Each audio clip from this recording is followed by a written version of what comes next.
Assalamualaikum warahmatullahi wabarakatuh. Saya Muhammad Arsyil Azim dari kelas 12 MIPA 2 ingin membahas politik, hukum sosial, budaya, dan ekonomi masa pemerintahan Presiden B.J. Habibie.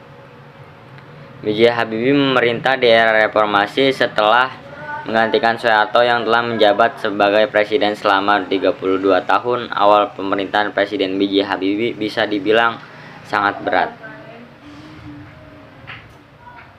Betapa tidak, Indonesia tengah mengalami krisis moneter yang sangat parah kala itu, yang diakibatkan krisis perekonomian Asia dan utang luar negeri yang menumpuk.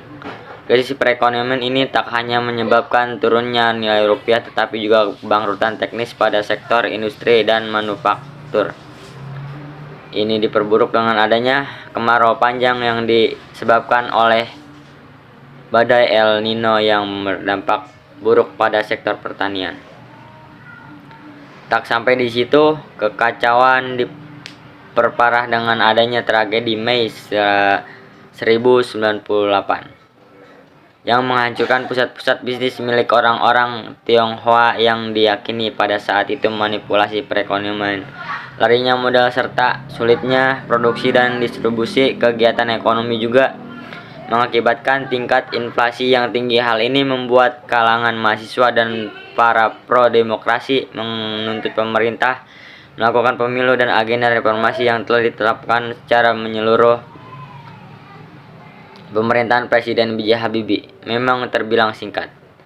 Mulai tahun 1998 sampai tahun 1999, namun ia mampu membuat reformasi besar-besaran dalam sejarah Indonesia. Hal ini ditandai dengan dikeluarkan berbagai kebijakan, antara lain pembentukan Kabinet Reformasi Kebangsaan. Dalam kabinet ini terdiri dari 36 materi, diantaranya 4 menteri negeri sebagai koordinator, 20 menteri negara memimpin departemen, dan 12 menteri negara menjadi ketua dalam tugas tertentu. Adapun beberapa elemen politik yang terlibat dalam Kabinet Reformasi Pembangunan adalah partai politik, unsur daerah, para cendekiawan dari universitas, lembaga swadaya masyarakat, dan ABRI. Sidang Istimewa MPR tahun 1948. Demonstrasi mahasiswa disertai desakan dari kaum intelektual membuat B.J. Habibie mengadakan sidang istimewa untuk menetapkan langkah-langkah yang akan dijalankan pemerintah dalam reformasi segala bidang. Adapun beberapa janji pemerintah yang berhasil diwujudkan menjawab tuntunan rakyat dapat dilihat dari ketetapan MPR yang dihasilkan, antara lain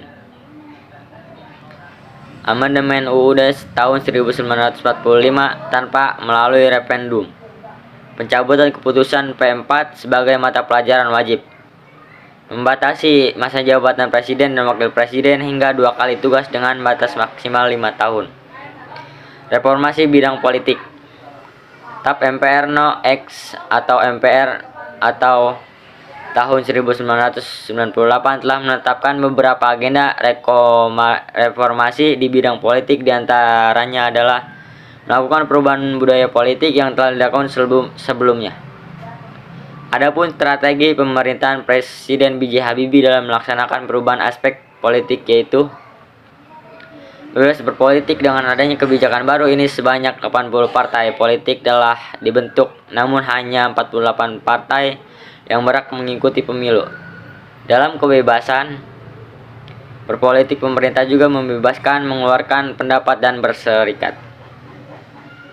Bebas berpolitik. Dengan adanya kebijakan baru ini, sebanyak 80 partai politik telah dibentuk, namun hanya 48 partai yang berhak mengikuti pemilu. Dalam kebebasan politik, pemerintah juga membebaskan mengeluarkan pendapat dan berserikat. Reformasi bidang hukum.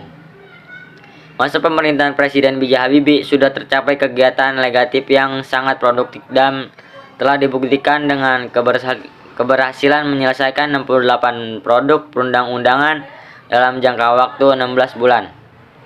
Selain itu, adanya 2 fungsi ABRI, yaitu pemisahan tugas polisi dari Organisasi Tentara Nasional Indonesia, (TNI) sehingga bisa menyukseskan supremasi hukum. Reformasi bidang sosial budaya. Setelah Soeharto lengser dari jabatannya, Polisi Presiden Indonesia digantikan oleh B.J. Habibie yang menjabat selama 17 bulan berapa minggu setelah menjabat sebagai presiden. Habibie mulai membebaskan para tahanan politik yang merupakan langkah penting menuju keterbukaan dan rekonsiliasi. Tahanan politik yang dibebaskan di antaranya adalah kaum Spartis dan tokoh-tokoh ex-PKI yang dipenjara selama 30 tahun.